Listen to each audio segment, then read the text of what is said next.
All right. So that's what I was thinking. What do you think about the show and the idea for the show? Yeah. Hang on just 1 second. Pizza guy. Thank you, pizza guy. We're ordering pizza on our time? Our Vinyl Ventures time? Well, Mr. Rich, I was thinking, isn't this our time? Just because Keith's here and Jacob's here and you're here and I'm here? Everybody, guys, come on in. Grab a piece of pizza. Mr. Wheeler was nice enough to bring some pizza for all of us. Jacob, come get some pizza. You want some pizza? Oh, it looks so good. That smells so good. But I think we need to do the show.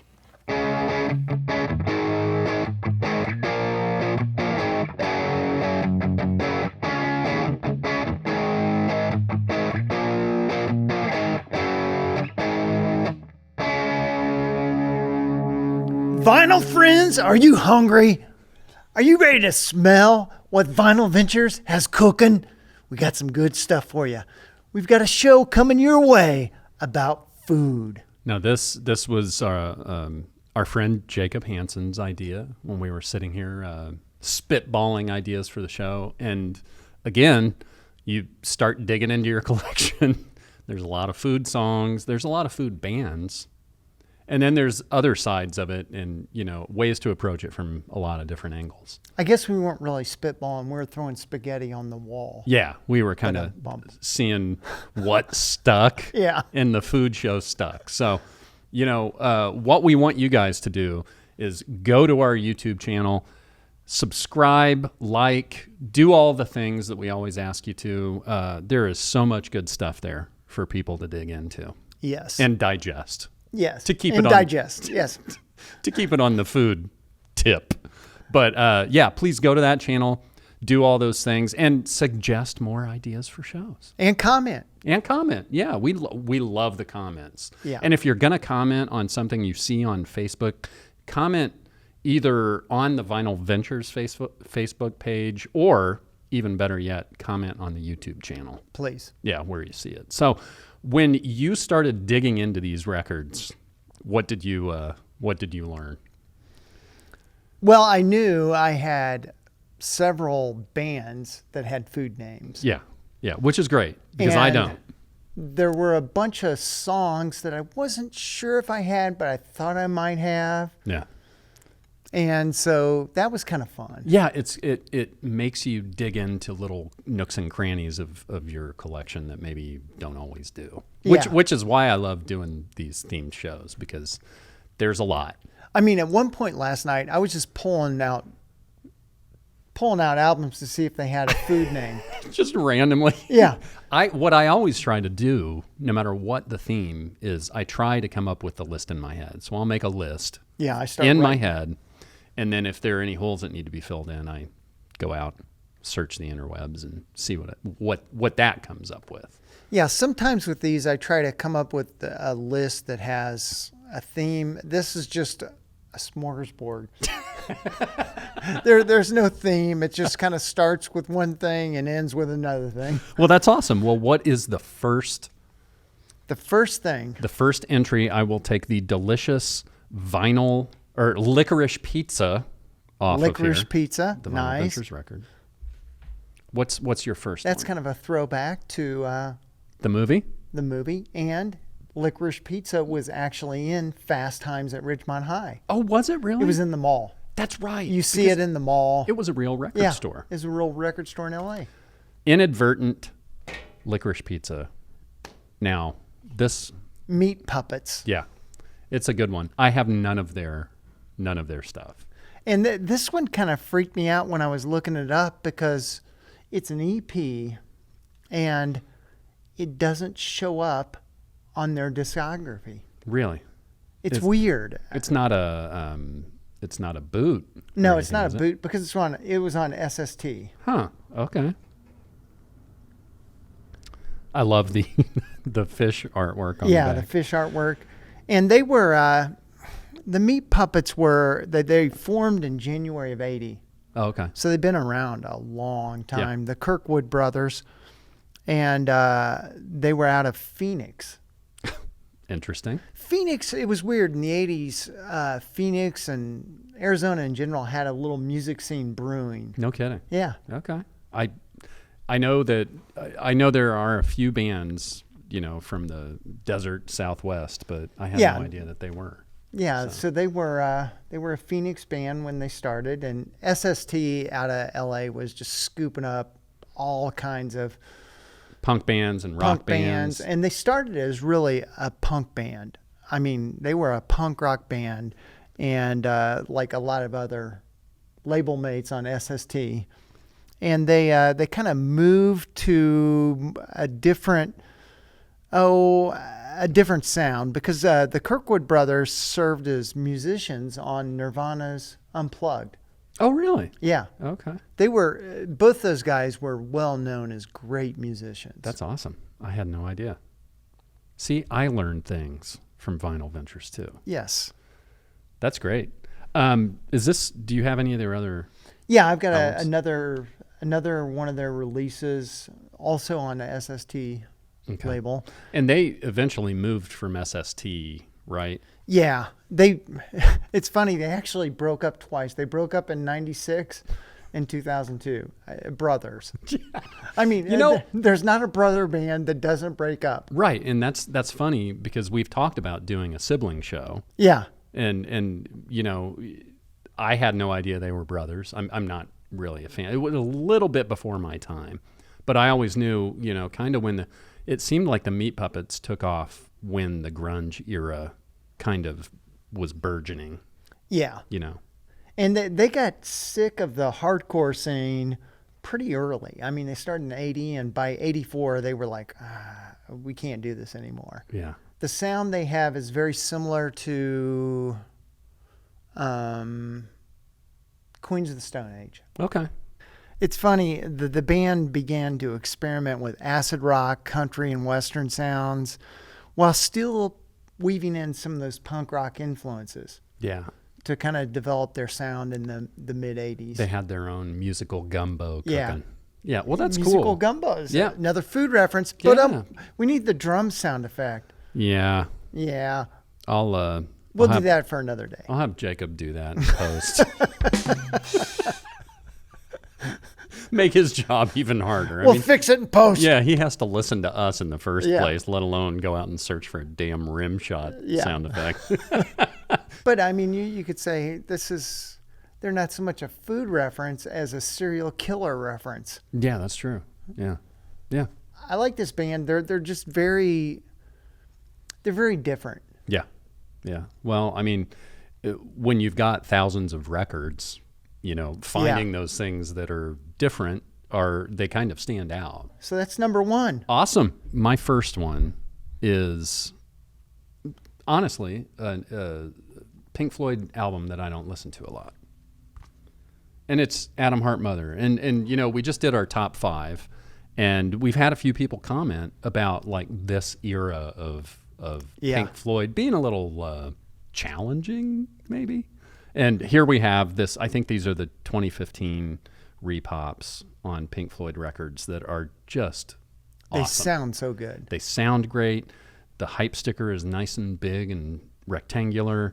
Of course, it's right in the middle of the artwork there. But then you have the 3 cows on the back here, and staring lovingly at the camera. Yeah, I'm starting to dig more into the eras of Pink Floyd that I'm not that familiar with. So when I went searching for food-themed songs and albums, it came up with Alan's Psychedelic Breakfast. And this is a track that features the band playing in the background as Pink Floyd roadie. Alan Stiles speaks about the breakfast he's preparing and eating, as well as breakfasts that he's had in the past. Breakfast in Los Angeles, microbiotic stuff.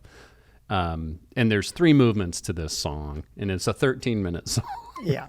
And it's kind of funny because it's I don't know what the best way to describe. You just need to go out and listen to it. It reminds me of the Beatles' White Album. Yeah, yeah. It sounds like something that would be Yeah. off the White Album Yeah. for sure. It's just, you kind of wonder about the headspace that the band and the producer and the record company are in when they're recording something like that or putting it together. It's like, whose idea was this?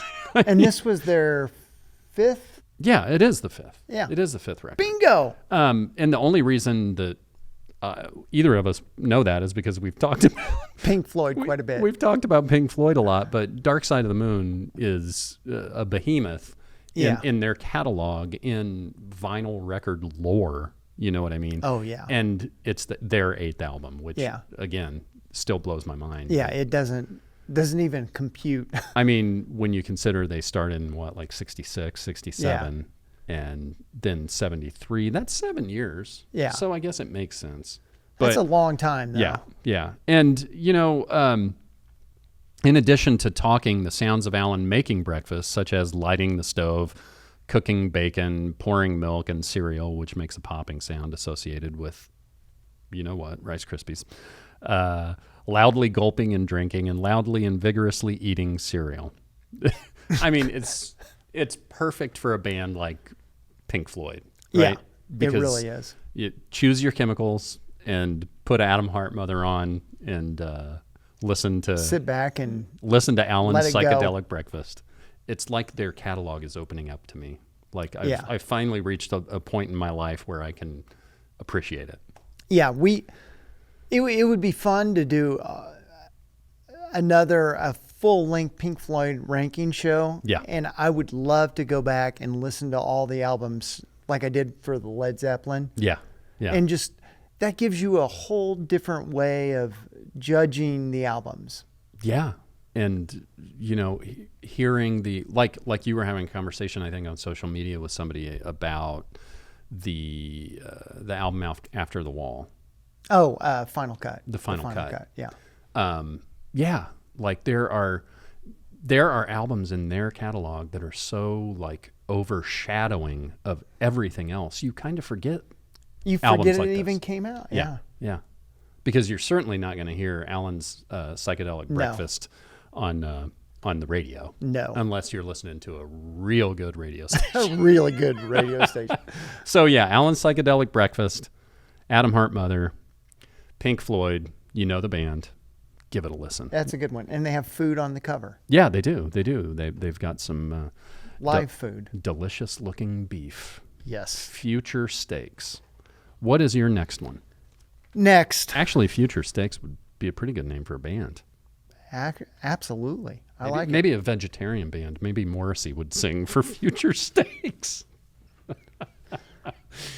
And I forgot the Smiths' Meat is Murder. Meat is Murder. Yeah. I'm shocked that you didn't bring that. Well, there were so many. Yeah. So my next one is the Chocolate Watch Band. Oh, okay. I don't know that I've ever heard of these guys. And I love the motif there. there was a in the 80s there was this kind of revival of garage rock and psychedelic. A lot of bands were kind of mimicking that. And there were like little, scenes that were psychedelic and garage rock. It was really, there were scenes all over the country. And they're one of the bands that I discovered and going through this, that musical journey. Yeah. I mean, I think I originally heard them maybe on the Nuggets. Really? Yeah. Oh, those collections. Yeah, the collection. And I'm like, I really like this band. What record label was Nuggets? Rhino. Rhino. Yeah. That's right. Yeah. I'd forgotten that. No, those are cool. And that's another feather in the cap for those kinds of records. Those, a lot of times, either Rhino or Wea or Geffen, or they'll collect a bunch of songs and send it out as a promo to record stores to play in store, just to get those artists that they represent into people's ears. Yeah, and I mean, at that time you couldn't go to YouTube and hear stuff. Right. And it's not like you heard a lot of the stuff I was into on the radio. maybe MTV you'd hear something, but Yeah. you'd have to sit a long time. Right. Well, I mean, I think another interesting thing in having 40 years to look back on MTV, I mean, it was that you cannot put to words how groundbreaking MTV was. Now, it was groundbreaking for the music industry because it put visuals to the sound and put it right in front of people's faces. Yeah. Millions of homes around the country, and that imagining the difference between the day before MTV started and the day MTV started, and record sales and people just having knowledge of different bands and hearing music they wouldn't otherwise hear, and then those bands going on tour. I mean, you cannot overstate how big of a deal MTV was. And I was 9 or maybe 8, so you had a much better like front row seat to that. Yeah, and it was one of those things, we didn't have cable, so it's one of those things you'd go to a friend's house and it's like, oh, let's watch MTV. Tell me about Chocolate Watch Band. They started in 60. Well, did they start? They started in 65. No kidding. In California. Okay. And they really combined. Yeah, it's a 60s garage. This is a best of. This is a 60s garage cover and back cover to a T. Yeah. And they combined psychedelic and garage. And they kind of had some proto-punk musical arrangements. No kidding. Yeah. That's cool. I really, they almost look like the garage rock version of the Bay City Rollers. Yeah, they do.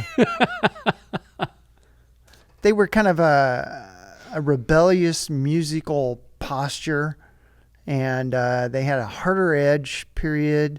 Some critics even labeled them as America's answer to the Rolling Stones. Oh, really? Yeah. Okay. It's critics. I'm sure this is a band. I occasionally listen to Little Steven's Underground Garage. Yeah, and they pop up and on I'm there. sure they pop up on there. I love listening to that channel because he is a curator. He's like a museum curator of music. It's a really good channel to dive into. Yeah, because you hear stuff that you're like, oh my gosh, I've never heard that. Yeah, I mean, you'll hear things you know. Yeah. But more often than not, you'll turn to that station and it's like, who the hell is this? Yeah. And that's great. Yeah, I mean, to it really still is. be in today's world where we have all this access and still be discovering new bands and new music and new types of music. That's what this journey, that's what this whole thing's about. Absolutely. And we can make a note, Jacob. We'll take that and we can put that in the promo for What is Vinyl Ventures. I like it. Any other things on Chocolate Watch Band? Well, they were signed to Tower Records. Oh, really? Yeah. No kidding. In 66, yeah. Okay. So Man, that's kind of cool. the whole story behind Tower Records is kind of crazy. As a record store, and then the behemoth that it became. There's a friend of the show, Marty Bender, worked at Tower Records in L.A. Yeah. So we need to get him on the show because he has stories. Man, that's really cool. I had no idea. Yeah, and the single that probably everybody would know would be Sweet Young Thing, which is everybody. That's the single you're going to hear if they play them on, Steven's Underground Garage. Okay, cool. That's very cool. Yeah. Chocolate Watch Band. The Chocolate Watch Band. The Chocolate Watch Band. Continuing on our journey to what snack do you have? to give me the munchies. How can you do a show about food and not have green onions? I knew you'd bring this one. Booker T and the MGs. This is the 60th anniversary issue of this on Stax. And there aren't a lot of like instrumental bands that I love. You know what I mean? There's not a lot of instrumental. I like my music to have lyrics and drums and guitars and bass. But man, there is something about Booker T and the MGs. There's something about Steve Cropper on guitar, Donald Duck Dunn on bass, and Booker on the keys. That they are so original. Solid. They're So solid. so solid, so original. I mean, basically, this is two of these guys were the backbone for the Blues Brothers band. And Steve Cropper's still out there, making records and stuff. Donald Duck passed away, a few years ago. But like, this is one of those that when I was thinking, this is one of the first ones that popped up. And this record is so good. This press of it sounds awesome. You've got Green Onions, Rinky Dink, I Got a Woman, Mo Onions, which is kind of like a revisiting, Behave Yourself. And this came out in 1962, and they're described as one of the most popular instrumental rock and soul, or this song, Green Onions, is one of the most popular instrumental rock and soul songs ever, and is one of the most popular R&B instrumentals of its era. And it's the chart performance, it entered the Billboard Hot 100 August 11, 1962, peaked at number 3. Now this is, early 60s. Yeah. Instrumental music was a thing. Surf music was a thing. Yeah. This is right around the time the Beatles were starting to just drive the whole planet crazy. And this also made it to number 1 on the R&B singles chart for 4 non-consecutive weeks, which is weird. And then it fell in and out of the top spot 3 times. It first appeared on the UK singles chart in December 15, 1979, following its use in the film Quadrophenia, if you remember. I didn't even know it was in Quadrophenia. Yeah. And then it peaked at number 7 on January 26, 1980, and stayed on the chart for 12 weeks. Wow. So 18 years after, because of that soundtrack. And it's one of those songs that a lot of people have heard of. Yeah. Or even know. Yeah. I mean, it's not like a underground song. Yeah. It's definitely a song that, when you say Green Onions, people are like, oh, yeah, I've heard that song. Yeah. Or if they don't know the title, they don't know it by title, but they know when they hear it. Yeah. You know what I mean? They know the music. And that's a special song anyway, but for an instrumental song to be like that. Yeah. So listen to some of its...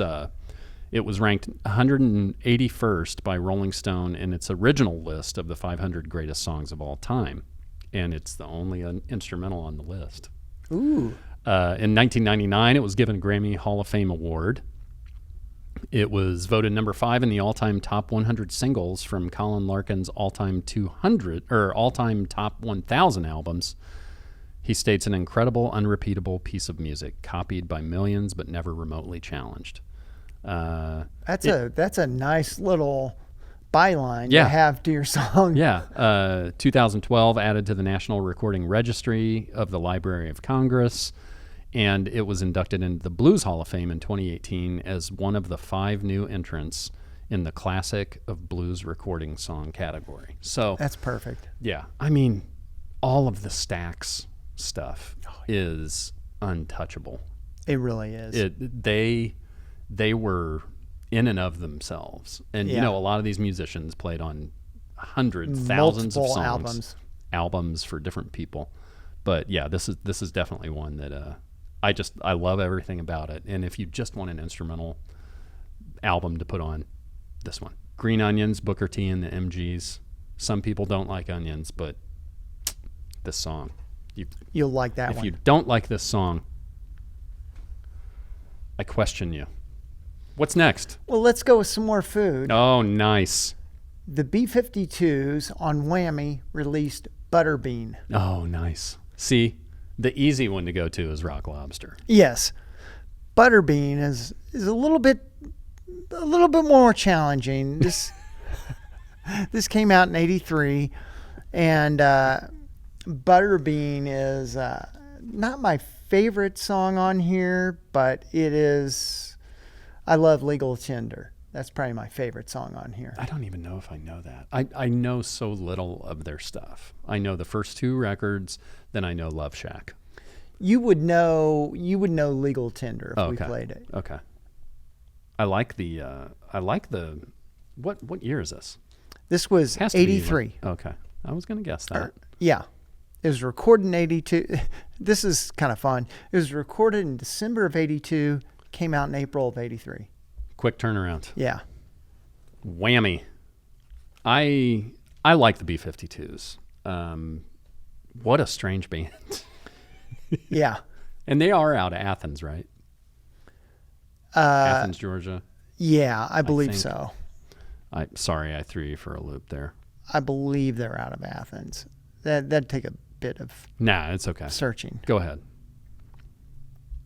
Well, let's look over here. Here we go. Athens, Georgia. Ah, Exactly. see, Very there you good. go. This old thing still works sometimes for nothing useful, but I thought it was Athens, but I'm like, I want to double check. yeah. Well, I mean, they're just a singular band in and of themselves, you know. Really, they are. Really, two women and a guy. I know that there was another dude in the band, or a couple other dudes in the band, but they were kind of a callback to that, like, you know, 60s sort of. They came up with their own sound. Yeah.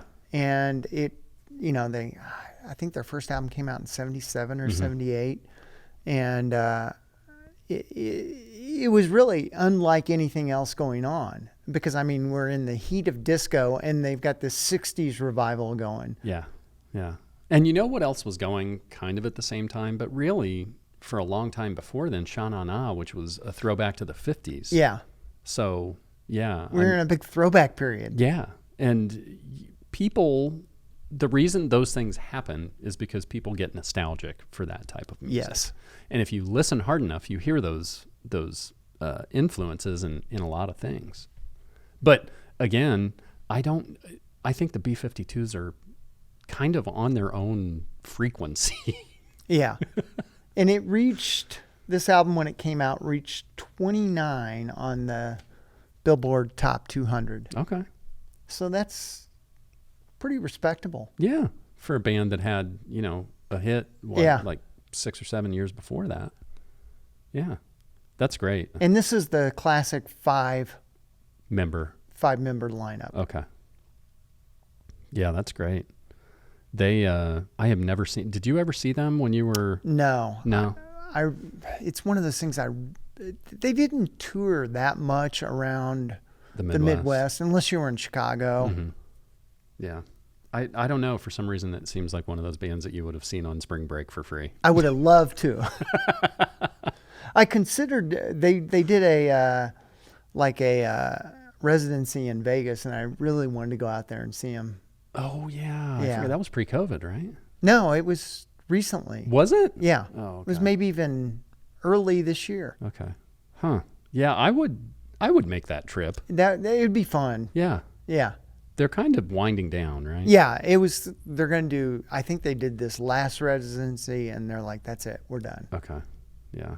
Well, that's a good one, man. And props to you for not, you know, taking the low-hanging fruit and bringing Rock Lobster like I did.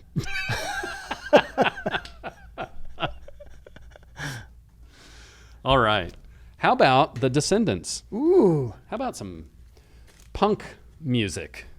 No Fat Burger by the Descendants. Hypercaphium Spazonate is the name of the album. These guys are fun. They just have a good time.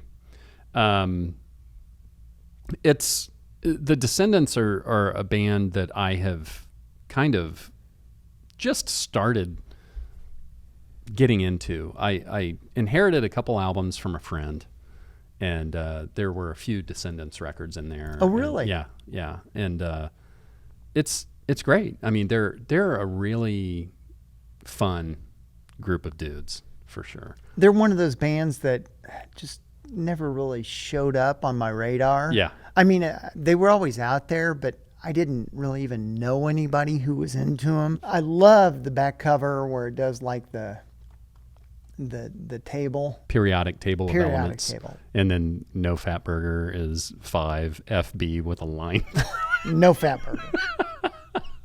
I like how they've, made each song into the table. Yeah. I mean, the art on their albums is pretty distinctive. Yes. It much in the same way that Cake has the clip art kind of look. You see the Descendant stuff. It's almost the name of the band is almost like that, and then there's art that's similar to this. It's, you've got the beaker guy there.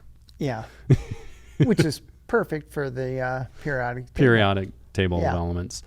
This song is only, I don't know, like a minute long. I was going to say, it can't be. It's not over 2 minutes. Yeah, is it? it's a short one. Believe it or not, there's a jazz group called Fat Burger. Really? Yeah. But this is no Fat Burger. And, it's just a quick, like, minute-long song. Sometimes I'm in the mood for that. Yeah. You know what I mean? Sometimes I'm not necessarily in the mood for the 13-minute Allen's psychedelic breakfast type thing, but the short, fast songs, 3 chords, 60 seconds. It just depends. And when you have a lot of records, you can kind of dictate the mood. Yeah, you can be in those moods and find something to suit it. So like I said, I'm just starting to get into these dudes. We'll see what else pops up. I'm trying to expand into the punk worlds because, everybody, it seems like punk music people are extremely passionate about, Yeah. And even if the band isn't, popular or famous, people really, really love their certain punk bands. You're the same way with like SST and what was the label out of DC? God. See, I'm stumping. I just stumped the wheels. What is it? It's it's similar to the Descendants' name. It's what is it? I'll think of it. Yeah, it'll come back. I'll look it up. Just a little bit of information on the Descendants. They're an American punk band formed in '77, Manhattan Beach, California. Guitarist Frank Navetta, bassist Tony Lombardo, drummer Bill Stevenson. And they were originally a power pop surf punk band. And then later Milo Aukerman came in as singer. And, they kind of took off from there. I mean, at that point, the mid to late 70s, it's kind of crazy because, like you said, disco was ruling the roost, and there's so many punk bands that started then. So it's probably easy to assume that a lot of these bands' beginnings were a direct result of the popular music that was going at the day, which during that time, which was disco. Yeah, it was an about face from that, right? Really. Kind of, going against the grain as hard as they could. But, Wheels is looking for Wheels is looking for the name of that record label. But anyway, these guys are a lot of fun to listen to. There's a lot of stuff to dig into, and I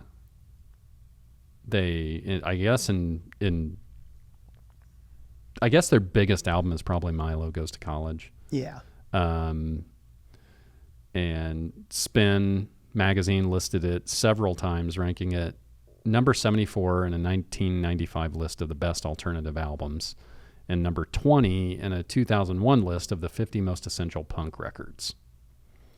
These bands, like I said, they may not have the notoriety, they may not have the record sales, they may not have the millions of dollars that a lot of other bands have, but people are passionate about their punk bands. Oh, sure. Yeah. And the label out of DC, Discord Records. Discord, there you go. I told you it was similar to Descendants. It's a Discord. It's a D, and there's an S and a C. Yeah. Good job. Anyway, if you haven't listened to the Descendants, give them a listen. They're fun. Yeah. And, all it takes is that little dipping that toe into something, and you never know. I need to pop into their catalog a bit more. Well, pop into your next record, your next food record. Well, Harry Nilsson, Nielsen Schmilson. Yeah. And this one song on this record is Coconut. Yep. Put the lime in the coconut, mix it all up. Yep. What a weird song. Yes. And this is his 7th studio album. Okay. And by far, this was his most popular. Mm-hmm. I mean, if you look at the song, this came out in 71. Okay. And when you run down the list of songs, it's like, it's almost like a greatest hits. Yeah. And circling back to Badfinger, he does Yes. Without You, which originally was Badfinger. Looks like obviously Nielsen vocals, piano Gary Wright, acoustic guitar John Uribe, strings and horns arranged and conducted by Paul Buckmaster. Ham Evans wrote Without You. And when you're Nielsen and like you're at least John Lennon's favorite songwriter, you're in a good place. Yeah, he was in a really good place. He had industry fans who were behemoths. Yeah, yeah. And that doesn't happen a lot. No. People are known for, being songwriters. There are people like Paul Williams comes to mind, wrote Rainbow Connection, wrote 1 million songs and was an actor. And I think it's interesting in the 70s, you had guys that were doing stuff like that. Yeah. Able to do singer-songwriter stuff and probably keep a lower profile. I mean, most people probably wouldn't know who Harry Nilsson was if they ran into him on the street. No. And this actually made Pitchfork's top 100 albums of the 70s. It hit number 84. That's not saying a bunch, but hey, it's something. But Coconut is a song that a lot of people are familiar with. Oh yeah. Yeah. I mean, kind of on the verge of like novelty song. Yeah, absolutely. But yeah, it's definitely very distinctive. I've always loved this cover too, because he's like, did they just like break into his house and he was in the middle of breakfast? Yeah, he's like, oh, wait a minute. I'm robe. Making breakfast. I'm listening to Alan's Psychedelic Breakfast while I make my breakfast. Yeah. I'm going to try to relate every one of these records we talk about. They all got to go back to food. Yeah. Or no, to Alan's Psychedelic Breakfast. And this song was on the U.S. Billboard charts for 14 weeks. It hit number 8. Coconut? Yeah. No kidding. Okay. Put the lime in the coconut and you mix it up. Yeah. Well, I have Son of Schmilson, which I think is the next album, but I don't have this one. That's the one where he looks like Dracula on the cover. I need to get this. I think this has been, who is this? What record company? RCA. Okay. Yeah, that's a good one, man. Yeah. It's definitely one that I thought of too. And when you search like food songs, it pops up all the time. It definitely pops up. But very good one, really good one to mention. Let's not forget Nielsen. I mean, he died like in 1983 or something, I think. Yeah. Or maybe it was even later than that. Yeah, it could have been. I know his daughter put out a album that covered a bunch of his songs. Oh, really? Yeah. It's one of those, I'm into covers, so it's one of those I want to pick up because I got on this Nielsen kind of kick and bought as much as I could. Yeah. That's cool. Yeah. Yeah, the different interpretations are always cool. Yeah. For sure. What's the next course? Well, the next one for me,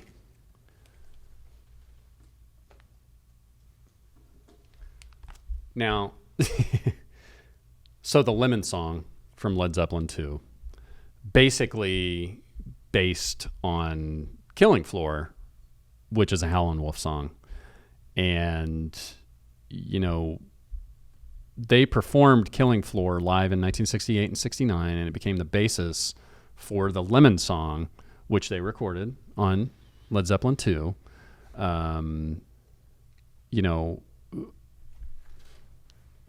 They have such a complicated relationship with these blues artists because, in one way they're celebrating them, but also, they're appropriating their music and their songs and stuff too. But Lemon Song is absolutely one that just, as soon as we talked about doing this, that's the one that popped into my mind. And this album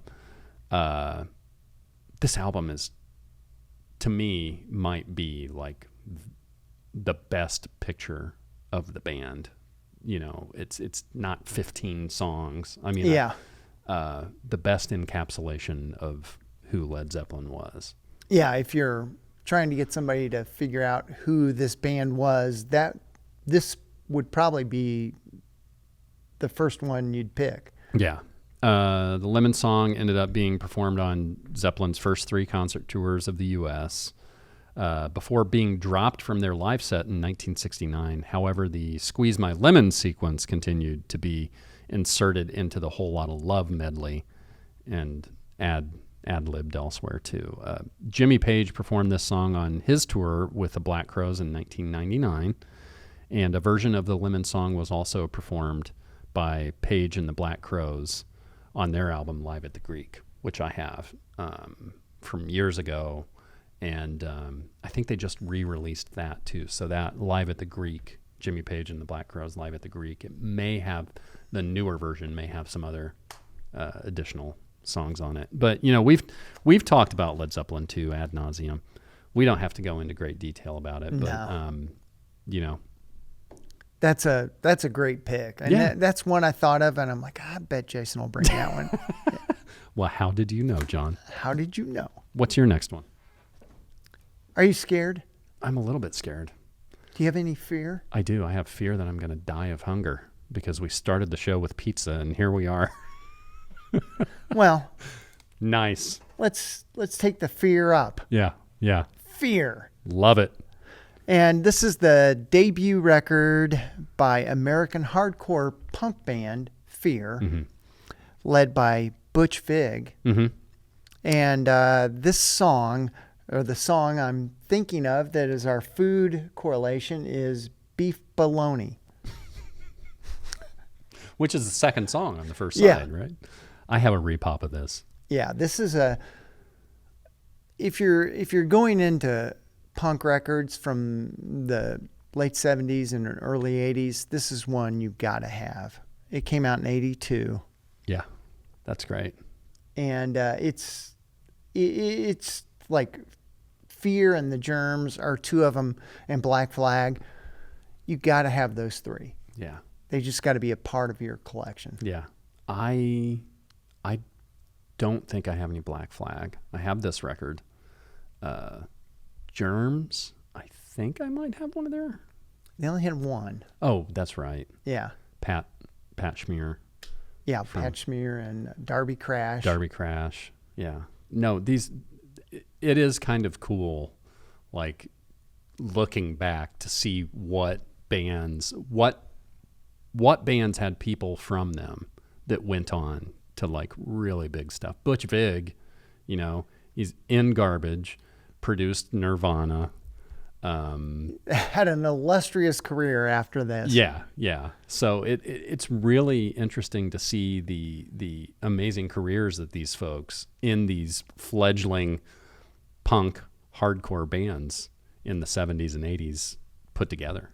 You know, I love this. Let's see. They were. It's funny. Belushi was a huge fan. Oh, was he? And this album has been kind of correlated as like a musical version of Animal House. That's funny. I've always loved the cover. Yeah, the cover's great. It's that asphalt with Fear just stenciled in. Yeah, that's really cool. I need to listen to this more often. I remember I think I got it on, they did an RSD release of this a few years ago and I grabbed it.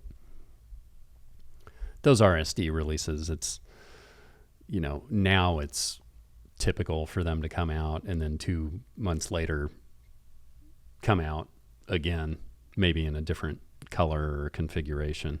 So there's the you know, the people going crazy over RSD releases. It's calmed down a little bit. It's calmed down a bit. Yeah. But it was on Slash Records, which is another it's another label that I had a lot of trust in, Mm-hmm. like Slash, IRS, SST.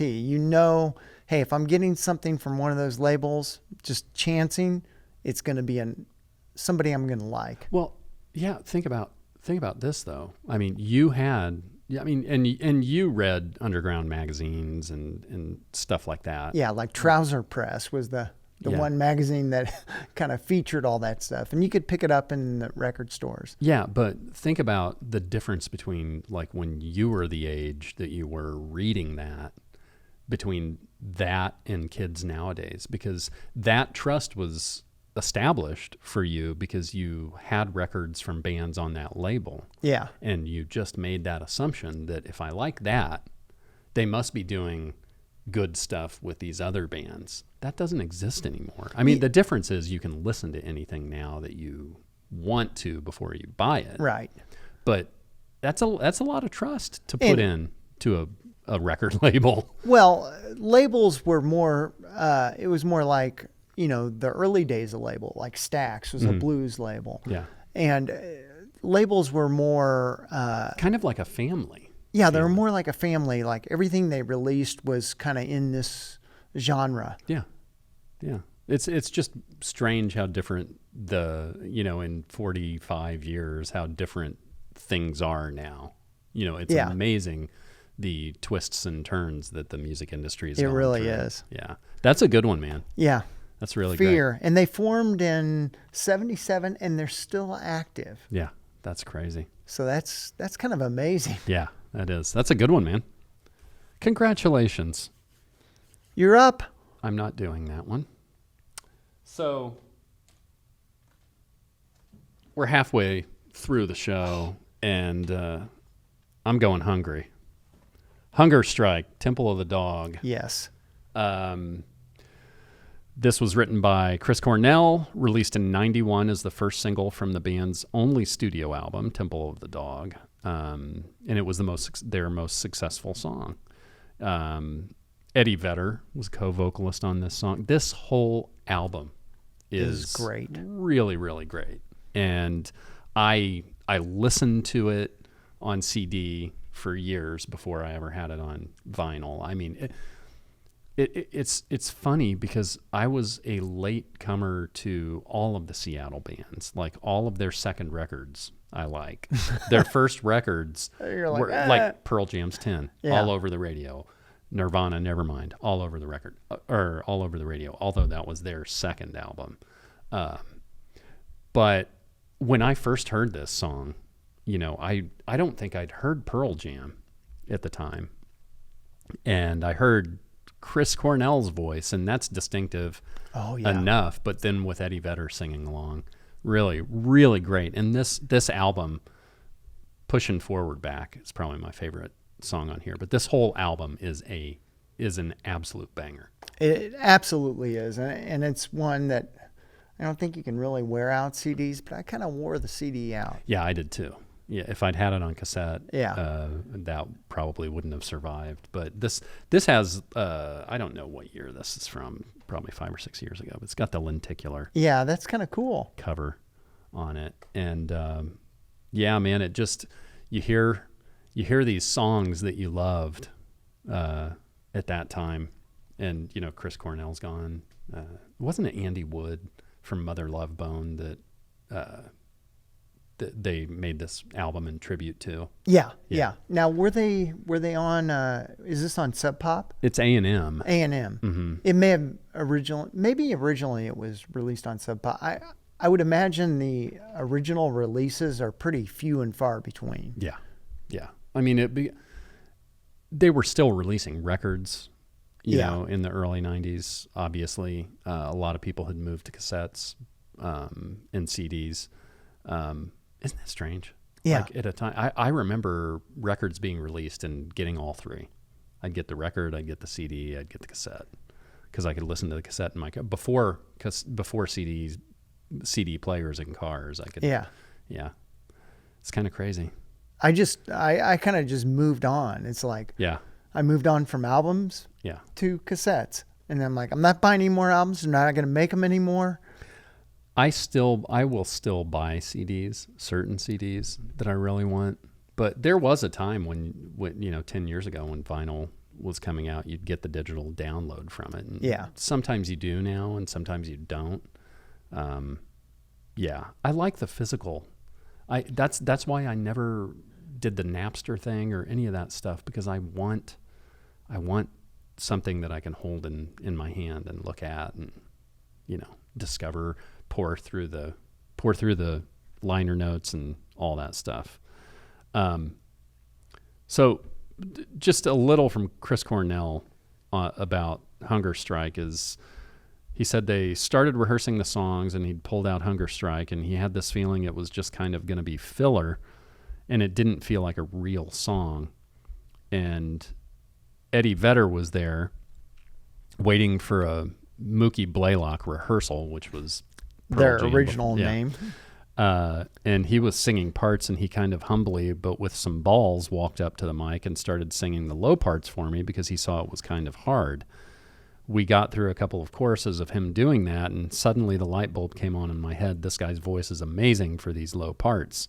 History wrote itself after that, and it became the single. So that's kind of a cool story. That is. It's really crazy to think of like these titans of the grunge era just hanging around together before they were, household names. Yeah, and all those bands kind of hung around each other. Yeah, and looked out for each other. Yeah. At least in the early days. I think people naturally assume that there's just going to be, and there are a lot of like quarrels. Friction. Yeah. There's a lot of bands that, don't get along with other bands because of tours or because of things they say in the press or whatever. But it's nice to hear that, some of these bands kind of were on the same fast track because they were Seattle bands, and, record companies do that. If something works once, they're going to multiply it by 1,000. Yeah. And they were a lot of them played the same bill or. Yeah. Yeah. Say Hello to Heaven's another one. Like I said, pushing forward back on here. Call Me a Dog is probably my favorite song on this one. It's just great. It's a great album. It's a tribute to Andy Wood and Mother Love Bone, and unfortunately, I think that they got back together right before Cornell died and at least played a show or two. Oh. Which they really had never done. And I remember being really excited. I'm like, am I actually going to get to see Temple of the Dog live? Sadly, no.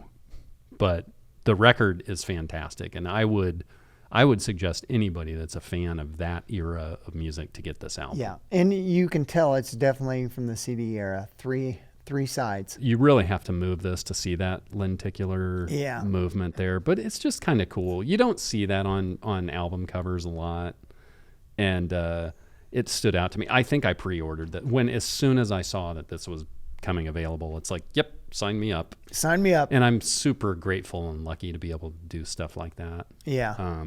Because in today's world, if you don't jump on something like that, it's gone. It's going to be gone, and the price is going up. That's my one bit of advice, that if there is something that you want that means a lot to you and you get advance notice that it's coming out, get it if you can. You won't regret it. No.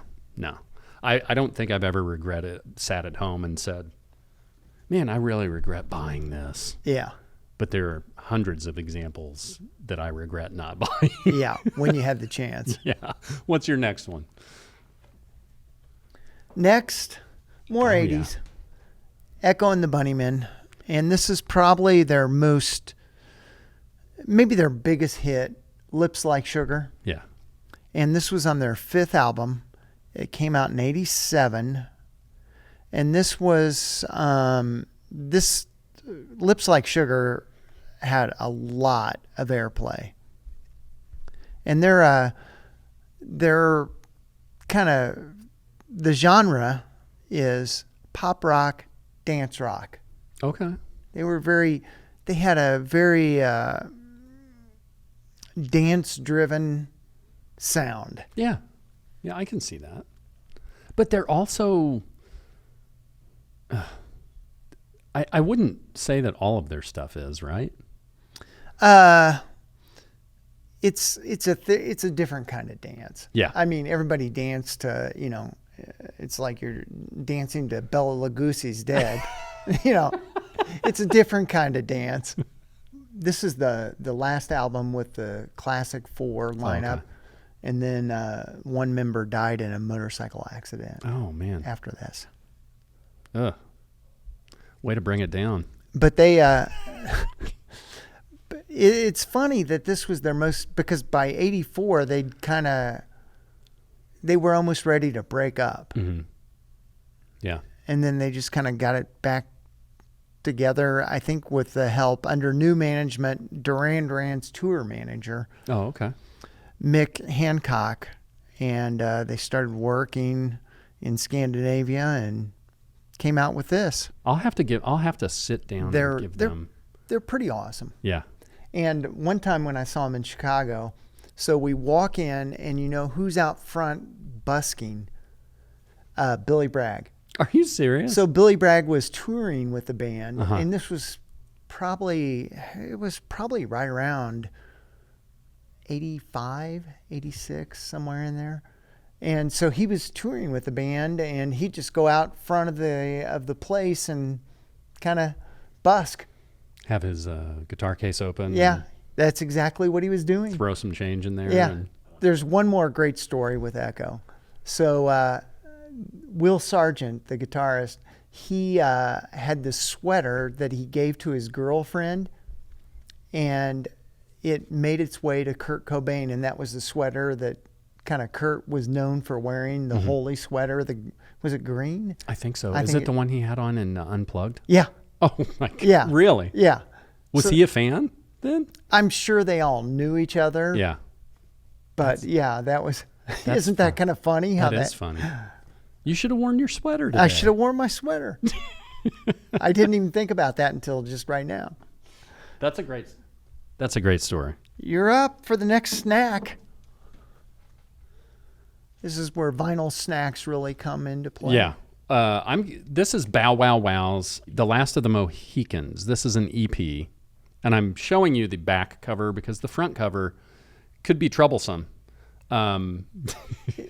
So the reason I'm showing you this is I want candy, of course. Everybody. Who doesn't want candy? I want candy occasionally. At certain points after imbibing in certain things, Anyway, everybody knows this song, but I don't think most people know that this song was written and originally recorded by the Strangeloves in 1965, and it reached number 11 on the U.S. Billboard Hot 100, and it's a famous example of like that Bo Diddley beat. Yeah.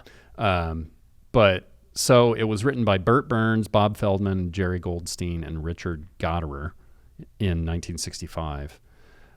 Some reports suggest that the song was written after the producers saw dancer Candy Johnson performing at the 1964 World's Fair.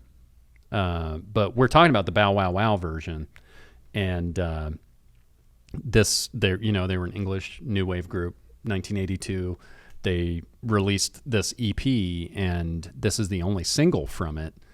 And this became kind of a huge hit out of nowhere. Yeah. And the reason I'm not going to show the cover is it's kind of weird. It's these 3 dudes and then the girl that sings in the band, who I think was 17 at the time. That's what I was going to say. I think she was 17. Yeah, or maybe younger, but she's like naked on the cover. And the rest of the guys have their clothes on. Yeah. So. And they were kind of exploring that whole Adam Ant look with the Native American culture. Yeah, yeah. But there's no doubt that the song is catchy as hell. Oh, I mean, yeah. It's been covered by countless acts. Yeah, and it's just a perfect example of an earworm for sure. So they released this in 1982. It was a top 10 hit in their native UK, and for many in America, I Want Candy was their first introduction to Annabelle Lewin, who was the singer, who partnered with producer Kenny Laguna to record the song at Criteria Studios in Miami. It barely scraped the top 60 there, but became an enduring new wave classic. So to capitalize on that success, of course, on the video, RCA compiled an album called "I Want Candy" for their newfound American audience, and the album peaked at number 123 on the Billboard 200. So, there's like a radio edit version and a longer version. Yeah. But it's that Bo Diddley guitar rhythm, and then the beat. It's just a very, very catchy song. Yeah, and her voice is very distinctive. Yeah. Why do I have this record, you might ask? I think it was at Crossroads, and I just happened to be flipping around and I saw it. You don't see it a lot. No. And I don't know if it's worth anything. It doesn't really matter to me, but I was like, well, that's quite an interesting cover. I didn't know anything about. I'm sure there's a story behind the cover. Aaron Carter also did a version of this song. Nice. In 2000, in case you're interested in that. And then Melanie C did a version in the UK, Denmark, and Italy. I'm gonna. It's one of those songs that pops up on soundtracks occasionally. Yeah. I mean, kind of that immediately identifiable. Song. It's from the 80s. Yeah. But I thought it was interesting. That's a good one. We can maybe maybe we do a show about questionable album covers. We've talked about that. I know we've done something like that, but maybe album covers that had to be changed or became problems for the record company, because there's plenty of them out there. Oh, there are a slew. Yeah. Well, I Want Candy, Bow Wow Wow. Nice. Well, we got to stay in the 80s. The Talking Heads, more songs about buildings and food. Yep. And the funny thing with this, it's not on the front, it's not on the spine, it's on the rear. What is? The title. Oh, yeah. Interesting. Yeah. Yeah, I've always thought this album cover was different.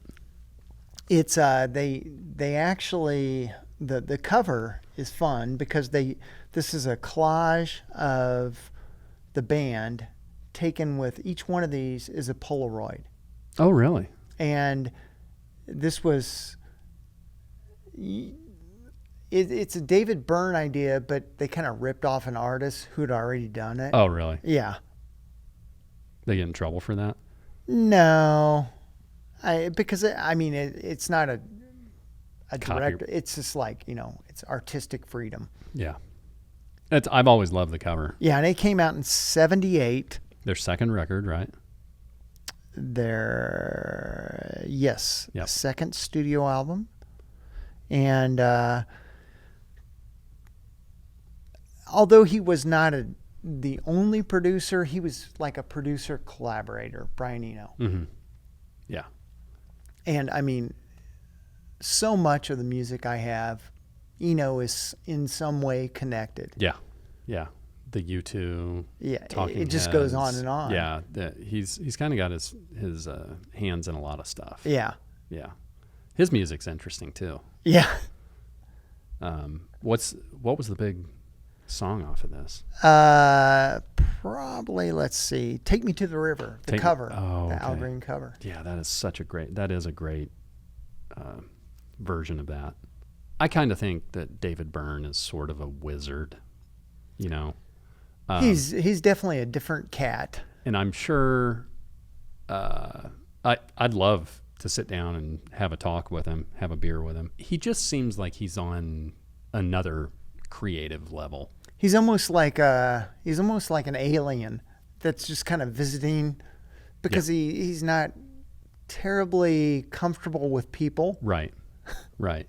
He just an interesting dude. When we saw the American Utopia touring show, it was so good and so unlike anything that I'd ever seen on stage, kind of combining like marching band with like rock performance.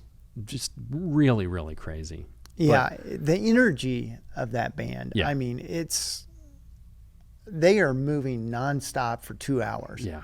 With all of the success that he's had and all of the things that he's done, I mean, he's just always doing something different. Yeah. And he could be doing something that could ruin the career of anybody else that would try to do something like that. And he manages to just fall on his feet. Yeah, keep going forward. And I have to. I know talking heads are not for everybody. I think I've said before that they for me they're kind of a reset.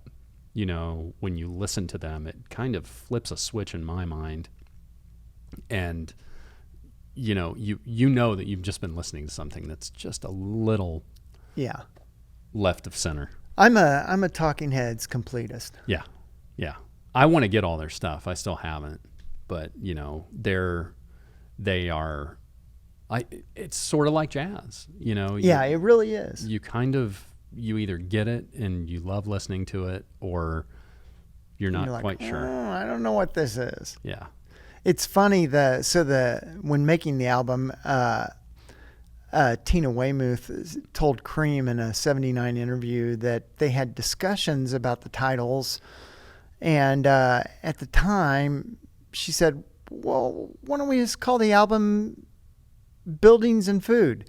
And Chris Weymouth said, "You call it More Songs About Buildings and Food." And it's funny because I've seen people say, "No, that was David Byrne who said that." And then I've even heard that XTC's frontman Andy Partridge later claimed he gave the title to Byrne. So who knows where the title came from? Everybody wants to take credit. Yeah, everybody wants to take credit. That's a great title, though. But yeah, this is one of those in the Talking Heads pantheon that is a highly regarded album. Yeah, it's a good one. I need to get it. More songs about buildings and food. More Vinyl Ventures about food. And food. And food. Well, if we're talking about food, let's talk about Eating the Rich by Motorhead. It's a song by them, released as a single in 1987. What else can you say about Motorhead and Lemmy? I mean, I remember, I think I saw Ace of Spades in the days, back to MTV, in the days of Headbangers Ball. Yep. And almost because Headbangers Ball, I think, was Saturday nights, right? I think it was late Saturday nights. Believe so, yeah. So metal and hair band, heavier stuff. It was an hour and a half show of heavier stuff. Ricky Rackman was the host. But almost every week they would play Ace of Spades. And I'm like, who is this trio with this dude that's got his microphone, way up here and pointed down at him? And, Lemmy is R.I.P., but Lemmy is in and of himself his own thing. And Eat the Rich is one of those songs that I immediately thought of. I thought of the Aerosmith version too, because I love that. Well, they are different songs, but Aerosmith on Get a Grip has a song called Eat the Rich. And that's one of my favorite songs by them. But yeah, I thought of the Motorhead version. That's good. Yeah. Because I don't think we've ever talked about Motorhead. No, we haven't. And here's the band on the back. You've got Lemmy and Filthy Animal Taylor and Wurzel and Phil Campbell. Yeah. They are they're Lemmy always said that they're just a rock band, but they kind of got pigeonholed into being like some kind of heavy metal type thing. Not really. I mean, they're basically just kind of like a punk rock band, sort of. And if you go to the Rainbow in LA now, there is a statue of Lemmy out on the out where the outside bar. Oh, is. really? Yeah. And he drank Jack and Coke constantly. So it's go there, order a Lemmy, get a pizza. You'll have a great time. But Like it. I've only got a couple of their albums. I really need to dig in to more Motorhead. I only have Ace of Spades. Yeah. Yeah. You have that album? Yeah. Oh, that's a good one. Yeah, that's a good one to have. I mean, that if there is a song that Motorhead is known for, it's Ace of Spades. Ace of Spades. But check out Eat the Rich. It's a good one too. That's nice. Thanks, man. All right, so we've kind of entered the part of the program where it's time for dessert. I like that. You ready for a piece of cake? Yeah.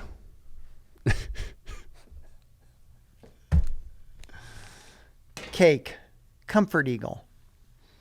Cake, this was their, Comfort Eagle is their 4th studio album. Okay. And they're,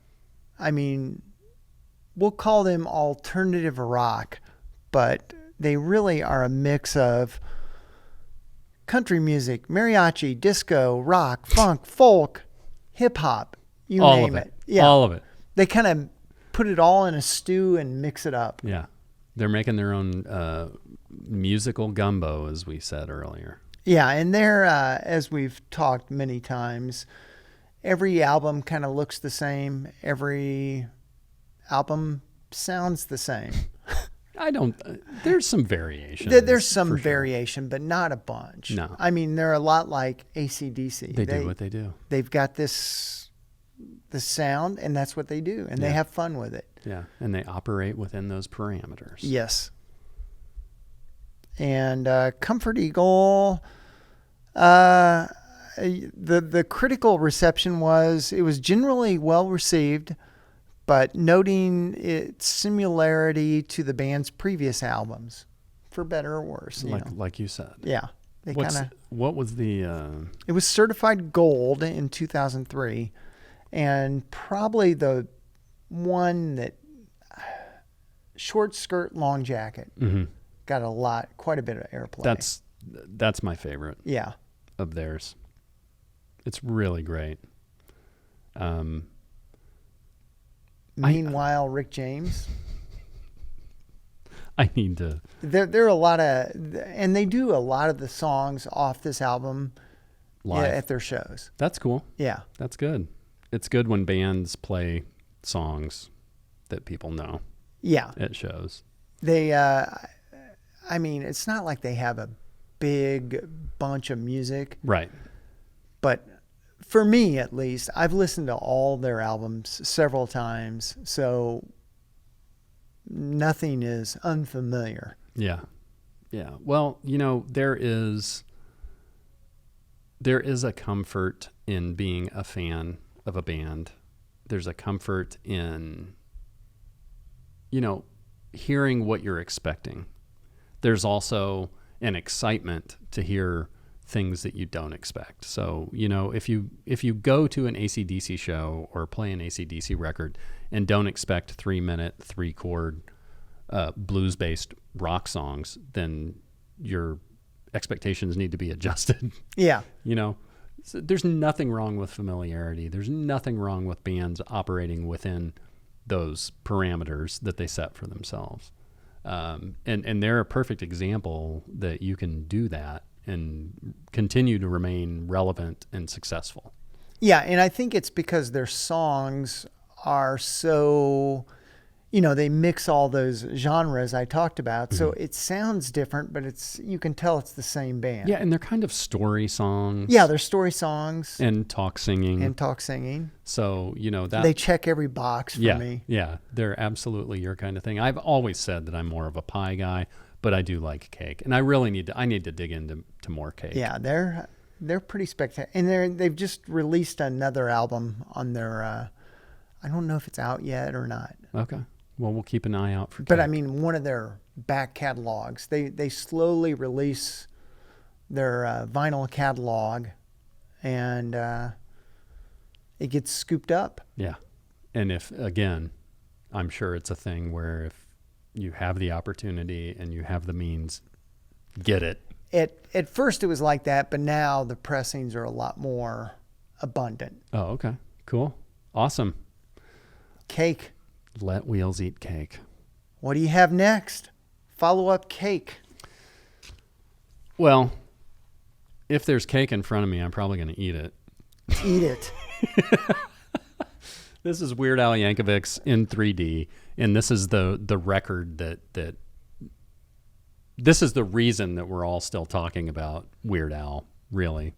I mean, he was part of the Dr. Demento show when he was a college student. He was an architecture student in college, and that was going to be his career. He played accordion, and but he was really into Dr. Demento, so he would record songs and send them to Dr. Demento, and Dr. Demento had this radio show that was nationally distributed, and he would play these kind of off the wall songs. There's a lot of there probably are records. There are probably a lot of Dr. Demento collections out there that might be interesting to get a hold of. But Weird Al parodied "Beat It" and with "Eat It," and it's such a ridiculous thing, and it was also kind of at the perfect time, right? When Weird Al popped into the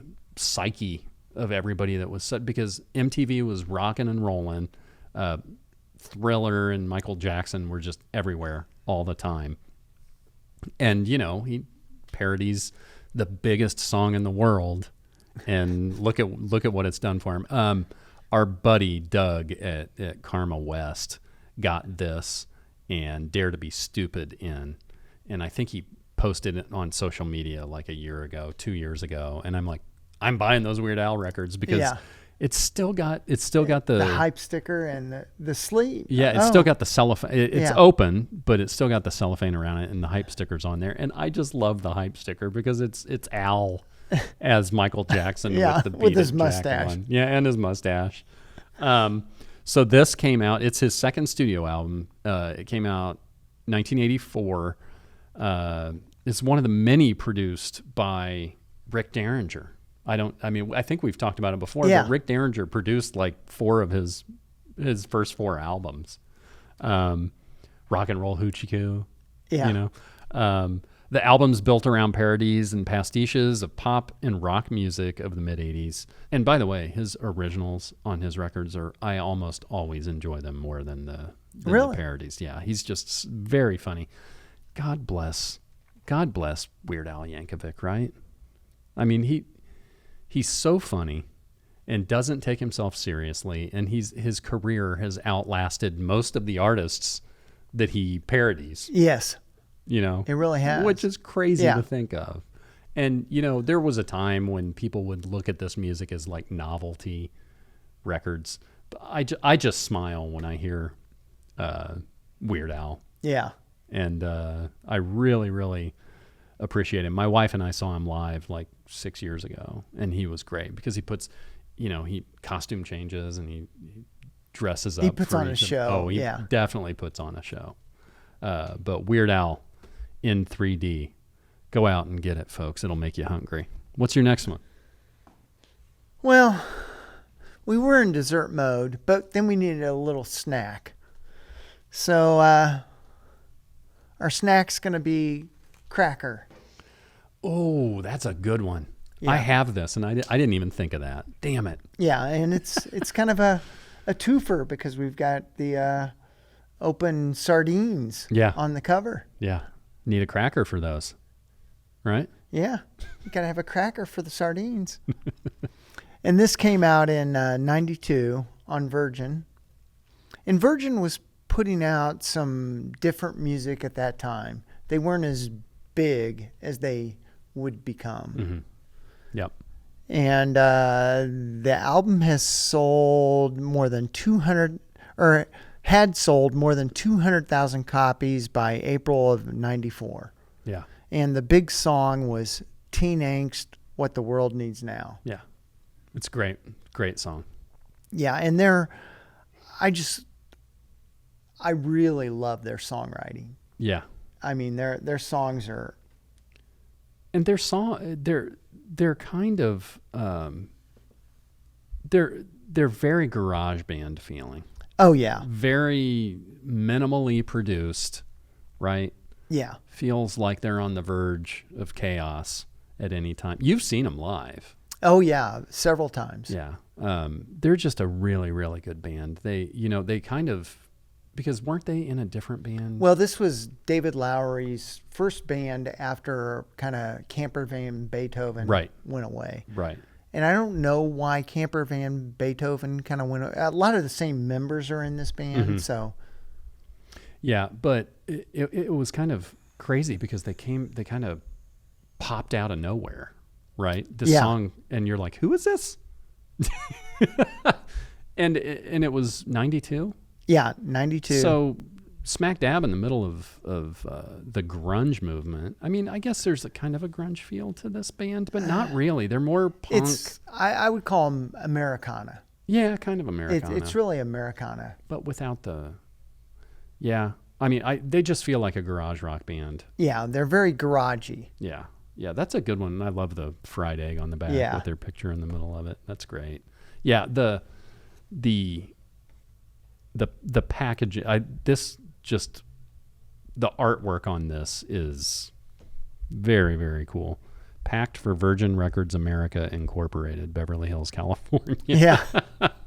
And this is an MOV version with the gold sticker. I think I got this one in Minneapolis. That's one of the good things about going to record stores. You can dig through stuff, and different record stores will have totally different stock. Yeah. And some of them care about street dates, and some of them don't. Yeah. Well, that's a good one, man. I didn't even think about that. I'm ashamed of myself. I know it would have been a twofer, but yeah, that's such a really, really good one. I mean, we never talk about them. No. You know? And the 11th song is "Don't Fuck Me Up with Peace and Love," and I think that song actually got a little bit of airplay. Did it? Yeah. Okay. Because Kerosene Hat was the next album that came out after this in '93. So. Yeah. That's great. Love it. Let's do this one. I know. It's Elvis Costello. I've talked about him a few times. This is Mighty Like a Rose. Another MOV. And MOV. It's an MOV. If you're watching, you should be sending us records to talk about. Yes. Promos. This is Elvis's 13th studio album and came out in 1991. It's Warner Brothers record. This is Warner Brothers years. I love all the twists and turns that Elvis's career has taken. A lot of people are put off by it because he kind of jumps from genre to genre. His career has certainly been a journey, and he's another one who's not afraid to take those steps. You either go along with him or you don't.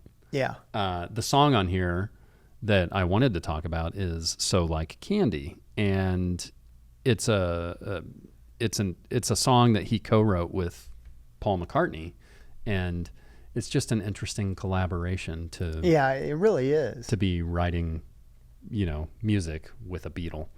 But this is such a good record. It's kind of all over the place. The Other Side of Summer starts it off. How to Be Dumb, Invasion Hit Parade, Georgie and Her Rival, So Like Candy on the second side. And he has always, I mean, even in spite of all of these different career moves, he's maintained, what he is and who he is. And that's kind of hard to do. But these MOV re-releases of this era of his, like we were just talking about, these came out and I had no idea. I think it might have been when we were in Minneapolis I saw these. Yeah. And then I came home and ordered them from our friend Doug because I'm like, I got to have all these. I need them. I mean, it's not like this stuff wasn't on my radar. Yeah. But you just can't keep up with all of it. There's so much out there. Yeah. And the re-releases, I mean, are mind-boggling. Yeah, for sure. And this is on gold-colored vinyl. Do we have one more? We have one more. We have one more. And I'm going to close it out with a place setting. This is the books, The Lemon of Pink. They create music from found sounds. This is what the alternative press called it. The Lemon of Pink is a rare album that convinces you original music still exists, because this is very different than anything you're ever going to hear. You're never, ever going to hear any of this on the airwaves. Okay. It's just very different. There's a time and place for that, for sure. They formed in '99 in New York City, and they incorporate a lot of samples and obscure sounds and speech. Like there's one album I have where they do a lot of answering machine recordings. Are you serious? And they set it to music to tell the story. Very interesting. Where did you hear these guys? I think, when did I first hear it? It may have been it could have been on NPR. Okay. It was a weird outlet where I'm like, ooh, I like this. I got to hear more. Yeah. And they're on a German label, Tom Lab. Everything is very performance art looking. Yeah. I love the back. Yeah. The back cover, just the little baby with the lemon eyes. That's funny. And the album that came out before this was Thought for Food. So they're really on the They're really on the food train. The food train. It's almost ambient music. Oh, okay. Yeah. Well, It's very, very much like Alan's Psychedelic Breakfast or whatever from Pink Floyd. way back when. Yeah. That's a good one. Yeah. I like it.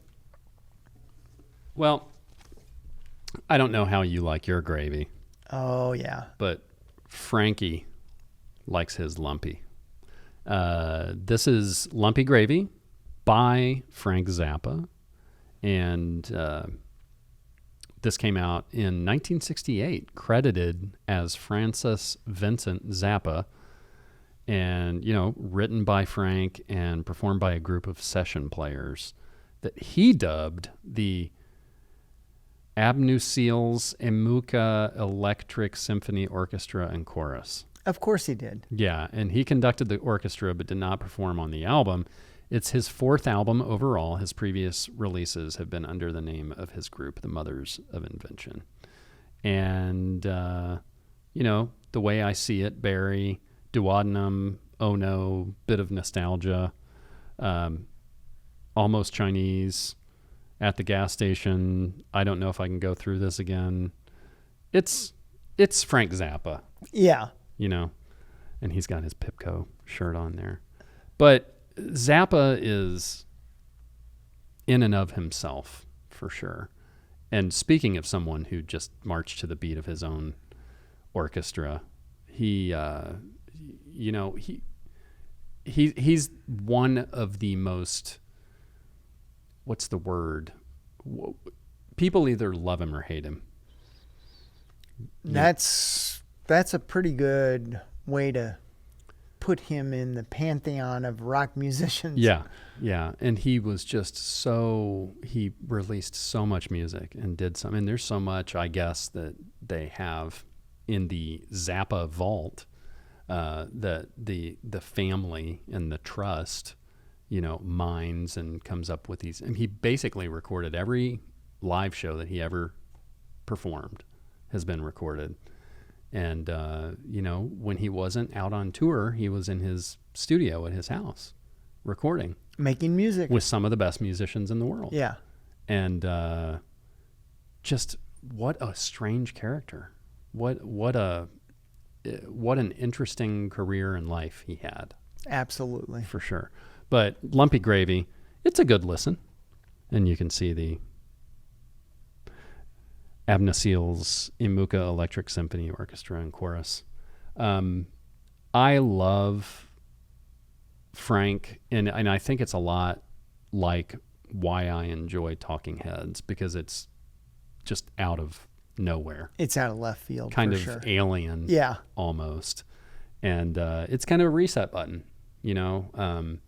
I've probably got 10 or 11 of his records, maybe more.